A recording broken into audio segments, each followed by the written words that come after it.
Hi everyone, welcome back to my channel creativity calling. ಇವತ್ತು ನಾನು bridal HD makeup ಮಾಡೋದು ಹೇಗಂತ ಈ ವಿಡಿಯೋದಲ್ಲಿ ತೋರಿಸ್ಕೊಡ್ತಾ ಇದ್ದೀನಿ. ಮೊದಲಿಗೆ ನಾನು ಮಾಯ್ಶ್ಚರೈಸರ್ ಅಪ್ಲೈ ಮಾಡ್ತಾ ಇದ್ದೀನಿ. ಅಪ್ಲೈ ಮಾಡಿ 5 ಮಿನಿಟ್ಸ್ ವೆಯ್ಟ್ ಮಾಡ್ತೀನಿ. ಮಾಯ್ಶ್ಚರೈಸರ್ ತುಂಬ ಇಂಪಾರ್ಟೆಂಟ್. ಮಾಯ್ಶ್ಚರೈಸರ್ ಹಚ್ಚಿಲ್ಲ ಅಂತ ಹೇಳಿದರೆ ಮೇಕಪ್ ಎಲ್ಲ ತುಂಬ ಪ್ಯಾಚಿಯಾಗಿ ಮತ್ತು ಸ್ಕಿನ್ ಪೀಲ್ ಆಫ್ ಆದ ಥರ ಕಾಣಿಸುತ್ತೆ. ಇವಾಗ ನಾನು ಪ್ರೈಮರ್ ಅಪ್ಲೈ ಮಾಡ್ತಾ ಇದ್ದೀನಿ. ಪ್ರೈಮರ್ ಎಲ್ಲ ಫೇಸ್ಗೂ ಬೇಕಂತ ಇರಲ್ಲ. ಜಾಸ್ತಿ ಪೋರ್ಸ್ ಯಾರ ಮುಖದಲ್ಲಿ ಇರುತ್ತಲ್ಲ ಅವರಿಗೆ ಪೋರ್ಸ್ ಫಿಲ್ ಮಾಡೋದಕ್ಕೋಸ್ಕರ ಪ್ರೈಮರ್ ಹಚ್ಚುತ್ತಾರೆ. ಸೊ ಪ್ರೈಮರ್ನ ನೀವು ಚೆನ್ನಾಗಿ ಹಚ್ಚಿಬಿಟ್ಟು ಪೋರ್ಸನ್ನು ಫಿಲ್ ಮಾಡಬೇಕು. ಅದಾದಮೇಲೆ ನಾನು ಕಲರ್ ಕರೆಕ್ಷನ್ ಮಾಡ್ತಾ ಇದ್ದೀನಿ. ಸೊ ಡಾರ್ಕ್ ಏರಿಯಾಸ್ ಏನಿದೆಯಲ್ಲ, ಲೈಕ್ ಡಾರ್ಕ್ ಸರ್ಕಲ್ಸ್ ಅಥವಾ ಏನಾದರೂ ಪಿಂಪಲ್ ಮಾರ್ಕ್ಸ್ ಏನಾದರೂ ಇದ್ದರೆ ಅದಕ್ಕೆ ಆರೆಂಜ್ ಕಲರ್ ಕರೆಕ್ಷನ್ ಮಾಡಬೇಕು. ಇವಾಗ ನಾನು ಫೌಂಡೇಶನ್ ತೊಗೋತಾ ಇದ್ದೀನಿ. ಫೌಂಡೇಶನ್ ಸ್ವಲ್ಪನೇ ತೊಗೋತಾ ಇದ್ದೀನಿ ನಾನು. ಅದಕ್ಕೆ ನಾನು ಇವಾಗ ಮಾಯ್ಶ್ಚರೈಸರ್ನ ಆ್ಯಡ್ ಮಾಡ್ಕೊಂಡ್ಬಿಟ್ಟು ಚೆನ್ನಾಗಿ ಮಿಕ್ಸ್ ಮಾಡ್ತಾ ಇದ್ದೀನಿ. ಇದೇನಾಗುತ್ತೆ ಅಂತ ಹೇಳಿದರೆ ಮೇಕಪ್ ಕೇಕಿ ಲುಕ್ ಬರೋದನ್ನು ಅವಾಯ್ಡ್ ಮಾಡುತ್ತೆ. ಸೊ ಮಾಯ್ಶ್ಚರೈಸರ್ ಹಚ್ಚೋದ್ರಿಂದ ಮೇಕಪ್ ಚೆನ್ನಾಗಿ ಮುಖಕ್ಕೆ ಅಂಟ್ಕೊಳ್ಳುತ್ತೆ. ಸೊ ಎಲ್ಲ ಕಡೆ ಈ ಥರ ಬೆರಳಲ್ಲಿ ಅಲ್ಲಲ್ಲಿ ಹಚ್ಚಿಬಿಟ್ಟು ನಾನು ಸ್ಪಾಂಜನ್ನು ನೀರಲ್ಲಿ ಚೆನ್ನಾಗಿ ಮುಳುಗಿಸ್ಬಿಟ್ಟು ಅದನ್ನು ಸ್ಕ್ವೀಸ್ ಮಾಡಿದ್ದೀನಿ. ಇವಾಗ ಫೌಂಡೇಶನ್ ಇರೋ ಕಡೆ ಎಲ್ಲ ಡ್ಯಾಬ್ ಮಾಡಿಬಿಟ್ಟು ಇವಾಗ ಈವನ್ ಆಗಿ ಕಾಣೋ ಥರ ಮಾಡ್ತಾಯಿದ್ದೀನಿ. ಇದಾದಮೇಲೆ ನಾನು ಕನ್ಸಿಲರ್ ತೊಗೊಂಡ್ಬಿಟ್ಟು ಈ ಡಾರ್ಕ್ ಏರಿಯಾ ಮತ್ತು ಈ ಹೈಲೈಟೆಡ್ ಏರಿಯಾ ಏನಿದೆಯಲ್ಲ ಅಲ್ಲಿ ನಾನು ಇದನ್ನು ಈ ಥರ ಅಪ್ಲೈ ಮಾಡ್ತಾಯಿದ್ದೀನಿ. ಅಪ್ಲೈ ಮಾಡಿಬಿಟ್ಟು ಮತ್ತೆ ಅದೇ ಬ್ಲೆಂಡರಿಂದ ಡ್ಯಾಬ್ ಮಾಡ್ತಾಯಿದ್ದೀನಿ. ಇದು ಕೂಡ ಈವನ್ ಆಗಿ ಕಾಣಿಸೋ ಥರ ಡ್ಯಾಬ್ ಮಾಡಬೇಕು.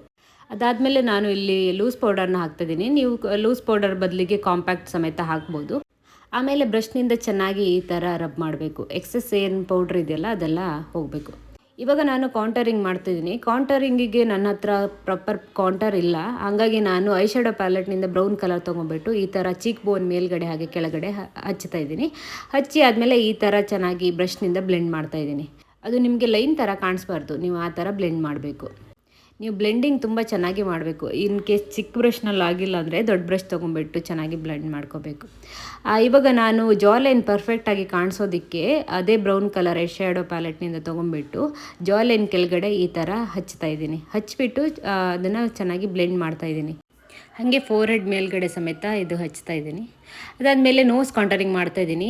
ನೋಸ್ ಇದು ಸೈಡ್ ಏನಿದೆಯಲ್ಲ ಬ್ರೌನ್ ಕಲರ್ ಹಚ್ಚಿಬಿಟ್ಟು ಈ ಥರ ಬ್ಲೆಂಡ್ ಮಾಡ್ಕೋಬೇಕು. ಹಾಗೆ ಮಿಡಲ್ನಲ್ಲಿ ಹೈಲೈಟರ್ ಹಚ್ತಾ ಇದ್ದೀನಿ. ಸೊ ಈ ಥರ ಮಾಡೋದ್ರಿಂದ ನೋಸ್ ತುಂಬ ಶಾರ್ಪಾಗಿ ಕಾಣಿಸುತ್ತೆ. ಸೊ ಇದು ದಪ್ಪ ಮೂಗಿರೋರಿಗೆ ಶಾರ್ಪ್ ನೋಸ್ ಕಾಣಿಸೋದಕ್ಕೆ ಇದು ಹೆಲ್ಪ್ ಆಗುತ್ತೆ. ಹಾಗೆ ಯಾವುದೆಲ್ಲ ಪೋರ್ಷನ್ ಹೈಲೈಟ್ ಆಗಬೇಕಲ್ಲ ಅಲ್ಲಿ ಎಲ್ಲ ನಾನು ಹೈಲೈಟರ್ ಹಚ್ತಿದ್ದೀನಿ. ಲೈಕ್ ಚೀಕ್, ಚಿನ್ ಮತ್ತು ನೋಸ್ ಮೇಲ್ಗಡೆ ಹಾಗೆ ಫೋರ್ಹೆಡ್ಡಲ್ಲಿ ನಾನು ಇದನ್ನು ಹಚ್ಚಿಬಿಟ್ಟು ಚೆನ್ನಾಗಿ ಬ್ಲೆಂಡ್ ಮಾಡ್ತಾಯಿದ್ದೀನಿ. ಸೊ ನೀವು ಹೈಲೈಟರ್ ಹಚ್ಚಿ ಚೆನ್ನಾಗಿ ಬ್ಲೆಂಡ್ ಮಾಡಬೇಕು. ಇಲ್ಲ ಅಂತ ಹೇಳಿದರೆ ಅದು ಒಂದೊಂದು ಕಡೆ ಪ್ಯಾಚಿಯಾಗಿ ಕಾಣಿಸುತ್ತೆ. ಇವಾಗ ನಾನು ಐ ಮೇಕಪ್ ಮಾಡ್ತಾಯಿದ್ದೀನಿ. ಮೊದಲಿಗೆ ನಾನು ಮರೂನ್ ಕಲರ್ ತೊಗೊಂಡ್ಬಿಟ್ಟು ಐಲಿಡ್ ಮೇಲೆ ಈ ಥರ ಹಚ್ತಾ ಇದ್ದೀನಿ. ನಾನಿಲ್ಲಿ ಪಿಂಕ್ ಗ್ಲಿಟರ್ ಹಾಕಬೇಕಂತ ಇದ್ದೀನಿ. ಹಾಗಾಗಿ ನಾನು ಮರೂನ್ ಕಲರ್ ತೊಗೋತಾ ಇದ್ದೀನಿ. ಇಲ್ಲಾಂದರೆ ತುಂಬ ಡಿಫ್ರೆಂಟ್ ಕಲರ್ ಗ್ಲಿಟರ್ ಮತ್ತು ಡಿಫ್ರೆಂಟ್ ಕಲರ್ ನಾನು ಹಾಕಿದರೆ ಅದು ಚೆನ್ನಾಗಿ ಕಾಣಿಸಲ್ಲ. ಹಾಗಾಗಿ ಮರೂನ್ ಕಲರ್ ಐಲಿಡ್ ಮೇಲೆ ಹಚ್ಚಿಬಿಟ್ಟು ನೆಕ್ಸ್ಟ್ ನಾನು ಪಿಂಕ್ ಕಲರ್ ಗ್ಲಿಟರ್ ಹಾಕ್ತಾಯಿದ್ದೀನಿ. ಸೊ ಇದನ್ನು ನೀವು ನಾನು ಲೈಟಾಗಿ ಹಾಕೋದು. ಸೊ ಲೈಟಾಗಿ ಹಾಕಿದ್ದೀನಿ ಐಲಿಡ್ ಮೇಲೆ. ಇದಾದಮೇಲೆ ನಾನು ಕಾಜಲ್ ಪೆನ್ಸಿಲ್ ತೊಗೊಂಡ್ಬಿಟ್ಟು ಈ ಥರ ರೆಪ್ಪೆ ಮೇಲೆ ಹಚ್ತಾ ಇದ್ದೀನಿ. ಹಾಗೆ ನಾನು ಇನ್ನೊಂದು ಕೈನಿಂದ ರೆಪ್ಪೆನ ಸ್ಟ್ರೆಚ್ ಮಾಡಿ ಇಟ್ಕೊಂಡಿದ್ದೀನಿ. ಯಾಕಂತ ಹೇಳಿದರೆ ಅವರು ತುಂಬ ಕಣ್ಣನ್ನು ಫೋರ್ಸ್ಫುಲಿ ಮುಚ್ಚಿದರೆ ಅಲ್ಲಿ ಲೈನ್ಸ್ಗಳು ಬರುತ್ತೆ. ಹಾಗಾಗಿ ಸ್ವಲ್ಪ ಸ್ಟ್ರೆಚ್ ಮಾಡಿಬಿಟ್ಟು ಹಚ್ಚೋದು ಒಳ್ಳೆಯದು. ಹಾಗೆ ನಾನು ಇಲ್ಲಿ ಕೆಳಗಡೆ ಸಮೇತ ಹಚ್ತಾ ಇದ್ದೀನಿ. ಸೊ ಇದು ಹಚ್ಚುವಾಗ ಹೊರಗಡೆ ಬರೆದಿದ್ದಾಗೆ ನೀವು ನೋಡ್ಕೊಳ್ಳಿ. ಆ್ಯಕ್ಚುಲಿ ಲೆಫ್ಟ್ ಸೈಡ್ ಸಮೇತ ಮಾಡಿದ್ದೀನಿ, ಬಟ್ ವಿಡಿಯೋದಲ್ಲಿ ಅದು ಕ್ಯಾಪ್ಚರ್ ಮಾಡಲಿಕ್ಕೆ ಆಗಲಿಲ್ಲ. ಹಾಗಾಗಿ ನಾನು ಅದನ್ನು ಸ್ಕಿಪ್ ಮಾಡ್ತಾಯಿದ್ದೀನಿ. ಅದಾದಮೇಲೆ ನಾನು ಕಾಜಲ್ ಮೇಲೆ ಐಲೈನರ್ ಹಚ್ತಾ ಇದ್ದೀನಿ. ಯಾಕಂತ ಹೇಳಿದರೆ ಅದು ತುಂಬ ಡಾರ್ಕಾಗಿ ತುಂಬ ಚೆನ್ನಾಗಿ ಕಾಣಿಸುತ್ತೆ. ಇನ್ ಕೇಸ್ ನಿಮ್ಮ ಕಾಜಲ್ ತುಂಬ ಡಾರ್ಕಾಗಿ ಕಾಣಿಸಿದರೆ ಈ ಸ್ಟೆಪ್ಪನ್ನು ಅವಾಯ್ಡ್ ಮಾಡ್ಬೋದು. ಇದಾದಮೇಲೆ ನಾನು ರೆಪ್ಪೆಗಳಿಗೆ ಮಸ್ಕಾರನ ಹಚ್ತಾ ಇದ್ದೀನಿ. ಮಸ್ಕಾರ ಹಚ್ಚುವಾಗ ಮಸ್ಕಾರ ಬ್ರಷ್ನ ಹೀಗೆ ಅಡ್ಡವಾಗಿ ಹಿಡ್ಕೊಂಡ್ಬಿಟ್ಟು ಅವ್ರ ಹತ್ರ ಜಸ್ಟ್ ಕಣ್ಣನ್ನು ಕ್ಲೋಸ್ ಮಾಡೋಕ್ಕೆ ಹೇಳಿದರೆ ಅದು ಚೆನ್ನಾಗಿ ರೆಪ್ಪೆಗಳಿಗೆ ಅಂಟ್ಕೊಂಡ್ಬಿಡುತ್ತೆ. ಅದಾದಮೇಲೆ ಇವಾಗ ಐಲಿಡ್ಗೆ ನಾನು ಪಿಂಕ್ ಗ್ಲಿಟರ್ಸ್ ಹಾಕ್ತಾಯಿದ್ದೀನಿ. ಇದನ್ನು ಸ್ವಲ್ಪ ಕಮ್ಮಿ ಪ್ರಮಾಣದಲ್ಲಿ ಹಾಕಿದರೆ ಒಳ್ಳೆಯದು. ಜಾಸ್ತಿ ಹಾಕಿಬಿಟ್ರೆ ಕಣ್ಣಿಗೆಲ್ಲ ಉದುರ್ಬಿಡುತ್ತೆ. ಹಾಗಾಗಿ ನೋಡಿಕೊಂಡು ಹಚ್ಚಿ. ಇವಾಗ ನಾನು ಹೈಲೈಟೆಡ್ ಏರಿಯಾಗೆ ಮತ್ತೆ ಹೈಲೈಟರ್ ಹಚ್ತಾಯಿದ್ದೀನಿ. ಇದು ಲಾಸ್ಟಿಗೆ ಹಚ್ಚಿದರೆ ತುಂಬ ಚೆನ್ನಾಗಿ ಕಾಣಿಸುತ್ತೆ. ಹಚ್ಚಿ ನೀವು ಬ್ಲೆಂಡ್ ಮಾಡಿ. ಹಾಗೆ ನಾನಿವಾಗ ಲಿಪ್ ಲೈನರ್ ತುಂಬ ಲೈಟಾಗಿ ಹಚ್ತಾಯಿದ್ದೀನಿ. ಬಿಕಾಸ್ ನಾನು ಲಿಪ್ಸ್ಟಿಕ್ನಲ್ಲೇ ಇದನ್ನು ಕವರ್ ಮಾಡ್ತಾಯಿದ್ದೀನಿ. ಸೊ ಲಿಪ್ ಲೈನರ್ ನೀವು ಹಚ್ಚಿದರೆ ತುಂಬ ಚೆನ್ನಾಗಿ ಬ್ಲೆಂಡ್ ಮಾಡಬೇಕು. ಲಿಪ್ಸ್ಟಿಕ್ ಹಚ್ಚುವಾಗ ಸ್ವಲ್ಪ ಜಾಗ್ರತೆಯಲ್ಲಿ ಹಚ್ಚಬೇಕಾಗತ್ತೆ. ಅದು ಹೊರಗಡೆ ಬರದೇ ಇರೋ ಹಾಗೆ ನೋಡ್ಕೊಂಬಿಟ್ಟು ಹಚ್ಚಬೇಕು.